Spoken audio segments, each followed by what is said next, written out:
नमस्कार, मी परेश चौधरी, महाराष्ट्र नवनिर्माण विद्यार्थी सेनेचा जिल्हाध्यक्ष। आज आम्ही कोणगाव पोलीस स्टेशन इथे senior P I Netaram Maske यांना एक निवेदन दिलेलं आहे। या निवेदनामध्ये आम्ही उल्लेख केलेला आहे की ह्या परिसरामध्ये बांगलादेशी लोकांची आणि त्यासोबतच इतर परराज्यातनं ज्या लोकांची इथे नोंदणी झालेली नाहीत अशा लोकांची इथे नोंदणी करण्यात यावी या संदर्भात आम्ही एक निवेदन दिलेलं आहे।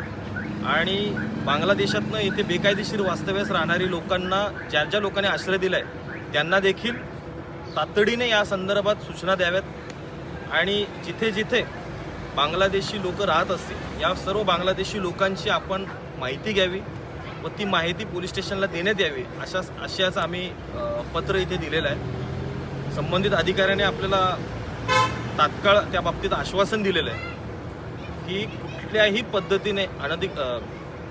पद्धतीने जे बेकायदेशीरपणे इथे राहत आहेत जे बांगलादेशी लोक आहेत अशा सर्व लोकांची आम्ही तात्काळ तपासणी करून तात्काळ त्यांच्यावर गुन्हे दाखल करून त्यांना त्यांच्या गावाला पाठवण्यात येतील अशा पद्धतीने त्याने आम्हाला आश्वासन दिलेलं आहे। धन्यवाद।